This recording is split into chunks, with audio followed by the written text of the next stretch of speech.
Vamos lá então, que vai começar a sexta eliminatória europeia entre Real Madrid e Atlético de Madrid. A gente teve em 5 ocasiões as duas equipes se enfrentando na Champions e até agora o retrospecto histórico está todo do lado do Real Madrid. Eliminou o Atlético de Madrid em mata-mata ainda nos anos 50, lá no final dos anos 50. Depois venceu o Atlético de Madrid na final da Champions de 2014, venceu na final da Champions de 2016. Eliminou o Atlético de Madrid em mata-mata na temporada 2014 e 2015 e o Real Madrid também eliminou o Atlético de Madrid no mata-mata da temporada 16-17. Nesse jogo é o que a gente tem o jogo de ida e jogo de volta na mesma circunstância que temos nessa eliminatória, com o jogo de ida acontecendo no Bernabéu e a volta acontecendo na casa do Atlético de Madrid. Naquele então foi o estádio Vicente Calderón. Naquele então o Real Madrid conseguiu um muito bom resultado no jogo de ida, um 3-0. Depois foi derrotado pelo Atlético de Madrid lá no Calderón por 2-1, naquele golaço do Benzema, que desestabilizou um bom Atlético naquele jogo. E o Real Madrid conseguiu avançar. Foi a última vez que as duas equipes se enfrentaram em uma eliminatória de Champions. A realidade aqui no jogo que a gente vai viver nessa terça-feira aqui no Bernabéu, a gente tem muitos novos protagonistas nessa história. Porque se a gente for ver, os que ficaram daqueles momentos, os que viveram toda essa história recente são dois, Luka Modric e Koke. Inclusive o Koke não vai jogar porque está lesionado esse jogo de ida, mas o próximo derby que ele fizer, ele iguala o Sérgio Ramos em número de derbys, que é o jogador com mais derbys na história. E o Luka Modric já jogou 40 vezes contra o Atlético, então os dois mais veteranos e mais experientes dos dois elencos viveram as duas finais de Champions e viveram os mata-matas. Mas a verdade é que os dois elencos, que mudaram muito desde 2017 para cá, a gente vai ter muitos jogadores vivendo o seu primeiro derby de Madrid, como é o caso dos dois que falaram hoje nas entrevistas coletivas prévias. A gente teve pelo lado do Atlético de Madrid de manhã cedo Rodrigo de Paul, que falou sobre essa rivalidade e como o Atlético de Madrid vai fazer de tudo para sair vivo aqui do Bernabéu, e o Vinícius Júnior, que vai fazer o seu primeiro derby europeu, ele que já tem no Atlético de Madrid o segundo rival que ele mais enfrentou desde que ele chegou ao Real Madrid, mas vai ser a primeira vez que ele vai enfrentar o Atlético de Madrid na Liga dos Campeões. E também falou sobre essa questão de ser diferente um derby na Europa, né? Porque o derby local, nacional, nas Copas e nas ligas, ele é um derby muito condicionado pelo dia a dia do futebol espanhol. Um derby europeu, ele transcende isso, ele tem uma visão muito maior vindo de fora também. A gente prova disso as televisões que estão acompanhando esse derby, que obviamente em La Liga acompanham, e na Copa do Rei também, mas na Champions são muito mais televisões, por exemplo, internacionais, que vêm acompanhar o derby de Madrid. Então é uma outra vibe, uma outra projeção e um momento diferente. A verdade é que Real Madrid e Atlético de Madrid chegam para esse derby em momentos recentes muito diferentes, porque um momento um pouquinho mais longo, talvez o Real Madrid estivesse nos dando uma imagem, antes do jogo do Betis, de ser um time que o Ancelotti tinha encontrado soluções, muito mais compacto, muito mais com uma atitude solidária, digamos assim, né? Um time bastante que todo mundo estava com um comprometimento defensivo muito alto, que o ataque estava produzindo e estava conseguindo encontrar o gol. O Real Madrid estava dando uma imagem muito boa antes do jogo contra o Betis, que foi um jogo muito ruim do Real Madrid. O Atlético de Madrid já ao contrário, uma estabilidade na temporada. Eu acho que principalmente depois da vitória contra o PSG, ainda na fase de Liga da Champions, aquilo ali começa a gente ver um novo Atlético de Madrid. O Simeone que volta a jogar no 4-4-2, que tem um sistema defensivo muito mais sólido, está contando com um ataque efetivíssimo, que está dando muita efetividade para esse Atlético de Madrid. Dois times que chegam nesse momento diferente, principalmente condicionados pelo que aconteceu no fim de semana. O Atlético de Madrid venceu o Atlético de Bilbao, que é um time muito forte dentro do Campeonato Espanhol, e passou o Real Madrid na tabela de classificação de La Liga, e o Real Madrid veio da derrota para o Betis, só venceu um dos últimos 5 jogos em La Liga e está se complicando no Campeonato Espanhol. Então, são situações diferentes, também condicionadas pelos lesionados. O Atlético de Madrid tem 2 jogadores no departamento médico, o Koke não vem sendo titular essa temporada, e o Azpilicueta, que é reserva. O Real Madrid tem não tem o seu lateral direito titular durante toda a temporada, não tem um dos seus melhores zagueiros durante toda a temporada, tá tendo que fazer ajustes na lateral, tá tendo que fazer ajustes na zaga, e para esse jogo vai ter que fazer muitos ajustes no meio de campo. Por quê? Não tem Ceballos lesionado, não vai ter Jude Bellingham que cumpre suspensão, e vamos ver como é que chega a fé de Valverde, porque essa é a grande dúvida e o grande interrogante desse Real Madrid. O Valverde, nos últimos 12 dias, está se recuperando de um problema, que ele teve um problema, um incômodo muito forte devido a estar jogando praticamente tudo. Eu estava falando no último jogo de Champions, eu tinha feito um cálculo que o Valverde tinha perdido 4 dos últimos 150 jogos do Real Madrid. Era uma barbaridade que o Valverde estava jogando, ele não estava descansando. E óbvio que ele estava com um incômodo, que ele foi arrastando, jogou infiltrado contra o Manchester City. E aí, nos últimos jogos, o Ancelotti teve que tirar ele do time e deixar ele descansando e se recuperando dos problemas físicos.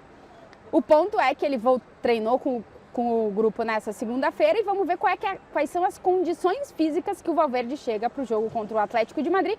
Um jogo que, se o Real Madrid não tem o Bellingham, não tem o Ceballos, vai precisar muito do Fred Valverde.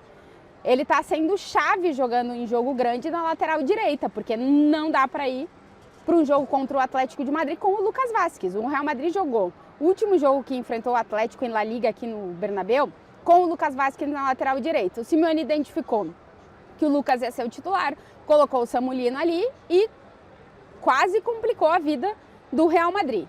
É verdade que aquele jogo terminou empatado, inclusive os times têm empatado muito os últimos 3 derbys 1-1. É muito empate. O Simeone mais empata no Bernabéu do que perde. Essa é uma realidade. Só que vamos ver como é que o Ancelotti vai escalar esse time com essa grande dúvida de Federico Valverde. Trazer alguns dados para vocês por aqui. O Atlético de Madrid nunca venceu o Real Madrid na Champions, jogando aqui no Bernabéu. O Atlético não vence o Real Madrid no Bernabéu desde 2016, lá se vão quase 9 anos. Só que nesse período mais empatou do que foi derrotado. São 6 empates e 5 derrotas. Os confrontos entre Simeone e Ancelotti têm números muito parecidos. Se a gente fizer só o recorte do derby, que é o que eu estou fazendo, eu não estou incluindo os 2 jogos que o Ancelotti era técnico do Bayern de Munique. Estou fazendo só o recorte do derby. 8 vitórias para cada lado, 8 empates. São 2 técnicos que têm uma ideia de futebol muito parecida. Primeiro eu defendo, eu faço o meu time ser sólido para contra-atacar. Os 2 jogam de uma forma muito parecida. E na real, nos últimos jogos, o que tem acontecido? Quem tem conseguido ter mais detalhes a favor tem vencido os jogos. Quem tem conseguido defender melhor e contra-atacar melhor tem vencido os jogos. A dúvida é que o Real Madrid é um time que talvez na transição ofensiva seja um dos melhores do mundo há muito tempo, desde que o Ancelotti voltou para o comando do time, e tenha mais de uma peça com especialidade nisso. Mbappé, Vinícius e Rodrigo são 3 casos. No caso do Atlético de Madrid, antigamente era um time que se defendia muito mais e que não contava com tantas armas para ser tão efetivo no contra-ataque. E aí chega o Julián Álvares, que te entregou 21 gols nessa temporada até aqui. Tá em números dos melhores atacantes dessa era Simeone, ou até de um pouquinho antes. Se a gente for contar o Forlan, por exemplo, que era de antes da era do Simeone. Mas é um cara que está entregando muita efetividade. O Julián Álvares, ele tem cada jogo 2 chutes por gol, mais ou menos de média, e 1 é gol. Cada 2 chutes, 1 é gol.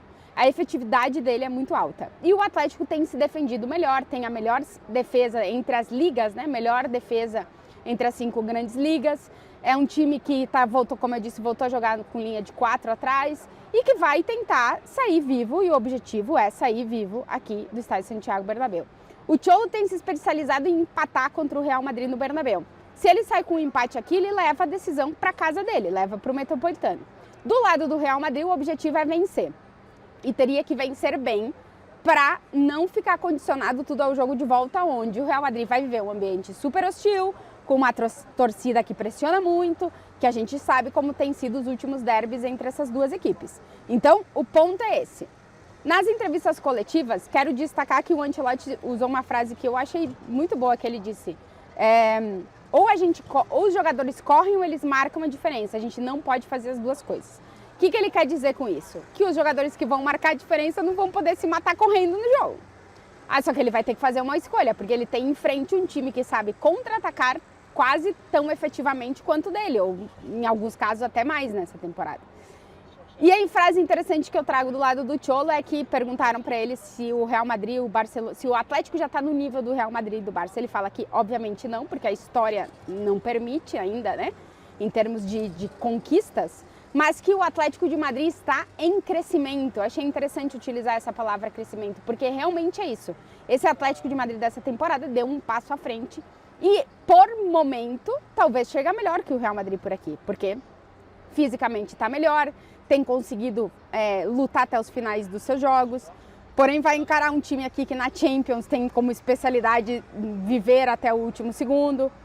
Então, assim, acho que esse primeiro jogo ele vai nos dizer muito sobre o que esperar de toda a eliminatória. Antes da bola rolar, acho que está tudo muito equilibrado. Pelo histórico, por as duas equipes se conhecerem muito bem, pelas defesas terem alguns problemas, mas terem algumas soluções. O jogo eu acho que acaba passando pelo meio de campo condicionado pelas ausências que o Real Madrid tem, principalmente, que o Atlético não tem, porque o Atlético vai ter Depou, vai ter Barrios, vai ter Llorente talvez no meio de campo. E os ataques têm sido efetivos. O Real Madrid é o segundo melhor ataque da Europa entre as 5 grandes ligas, tem 105 gols. E o Atlético marcou 81 gols já nessa temporada, o que para o Atlético de Madrid é um número muito expressivo. E os poucos gols em jogos decisivos têm definido para o Atlético de Madrid, né? Alguns 1-0, por exemplo, 2-1.